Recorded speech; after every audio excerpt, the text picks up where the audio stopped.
ई आकाशवाणी गोरखपुर। अब रहुआ सभे वेद प्रकाश पाठक से भोजपुरी में समाचार सुने। प्रदेश विधानमंडल का संक्षिप्त मानसून सत्र काल ही राजधानी लखनऊ में शुरू भइल। सत्र के दौरान कोविड-19 से संबंधित सज्जो सावधानी बरतल गईल हो। कार्यवाही के दौरान सामाजिक दूरी बनावल रखला खातिर सदस्यगण मुख्य आगंतुक कक्ष और प्रेस गैलरियों का इस्तेमाल कैलें। राज्य विधानसभा का कार्यवाही जन्मेजय सिंह के श्रद्धांजलि दिहला के बाद आज दिन भर खातिर स्थगित कर दिहल गई। कल दिवंगत सदस्यन के श्रद्धांजलि दिहला के बाद सदन का कार्यवाही स्थगित कर दिहल गई रहे। भारतीय जनता पार्टी के देवरिया सदर सीट से विधायक जन्मेजय सिंह का काली रात लखनऊ में हृदय गति रुक गईले से सड़कबास हो गई। वहां के 75 बरिस का रहनी विधायक हालत बिगड़ने पर लोहिया अस्पताल में भर्ती करावल गई रहना। ऐसे पहले वो कोरोना जांच में ठीक पावल गई रहना। मुख्यमंत्री योगी आदित्यनाथ भाजपा नेता के सड़कबासी भइले पर गहरा दुख जतौले हमें। अपने सनेसा में मुख्यमंत्री कहना कि जन्मेजय सिंह एगो समर्पित जनप्रतिनिधि रहना। वहां के अपने विधानसभा क्षेत्र के विकास खातिर हमेशा प्रयत्नशील रहत रहने। कोविड-19 संक्रमण से ठीक होखे वालन के दर और बढ़िया हो रहा हो और अबले 74.3% लोग स्वस्थ हो चुकल हमें। पिछला 24 घंटा में 62,282 लोग ठीक हो चुकल हमें।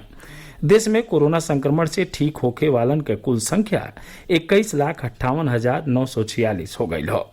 मृत्यु दर में तेजी से कमी आ रहा हो और अब ई दर 1.89% पर आ गई हो। कर्मचारी राज्य बीमा निगम ESIC कोविड महामारी के ध्यान में रखत कामगारन के एह साल 24 मार्च और 31 दिसंबर के बीच बेरोजगारी लाभ के तौर पर 3 महीना के औसत वेतन के 50% के बराबर के रकम का भुगतान कैले के नियमन में ढील दे रहे हो। नई दिल्ली में केंद्रीय श्रम और रोजगार मंत्री संतोष कुमार गंगवार के अध्यक्षता में भइल ESIC के बैठकी में एह पर फैसला लिहल गई। ESIC अटल बीमित व्यक्ति कल्याण योजना पर अमल कर रहा हो, जेकरे तहत कर्मचारी राज्य बीमा योजना में आवे वाले कामगारन के बेरोजगारी लाभ दिहल जाला। प्रधानमंत्री नरेंद्र मोदी पूर्व भारतीय क्रिकेटर सुरेश रैना के चिट्ठी लिख के भारतीय क्रिकेट के प्रति उनके योगदान के याद कैले हमें। सुरेश रैना 15 अगस्त के अंतर्राष्ट्रीय क्रिकेट से संन्यास लेहले के घोषणा कैले रहना।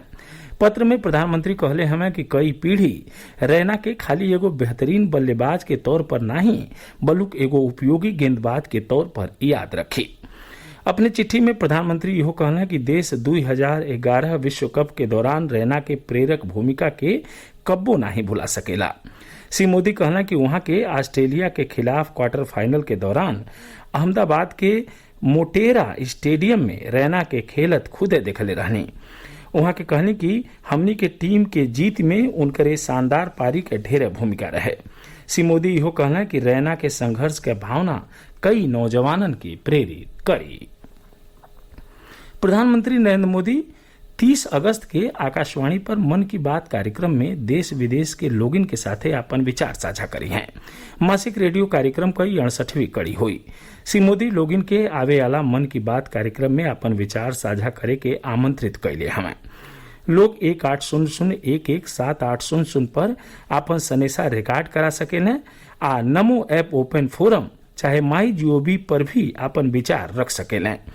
एक सतही लोग 1922 पर मिस कॉल दे सकें और SMS पर मिले वाले लिंक के जरिए सोझे अपन सुझाव दे सकें।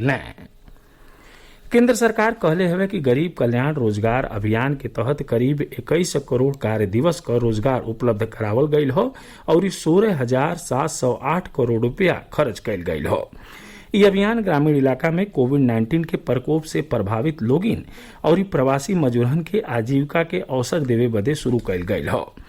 ग्रामीण विकास मंत्रालय कहले हवे कि अभियान 6 राज्यन से अपने मूल स्थान के लौटल प्रवासी मजदूरन के रोजगार देवे खातिर चलावल जा रहा हो। इस राज्यन में उत्तर प्रदेश, बिहार, झारखंड, मध्य प्रदेश, उड़ीसा और राजस्थान शामिल हमें। आपद ऋण गारंटी योजना के तहत सार्वजनिक और निजी इलाका के बैंक 1,50 करोड़ रुपया से अधिक का धनराशि का ऋण मंजूर कैले हमें। वित्त मंत्रालय कहले हो कि 1 लाख करोड़ रुपया से ज्यादा ऋण दिहल जा चुकल हो।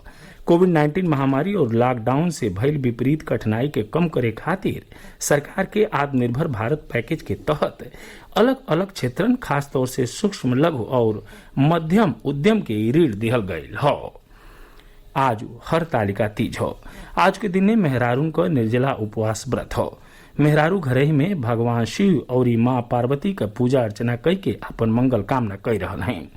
बिहने सूर्योदय के बादे उद्यापन हुई। एक साथ ही भोजपुरी समाचारन के बुलेटिन पूरा भई। नमस्कार।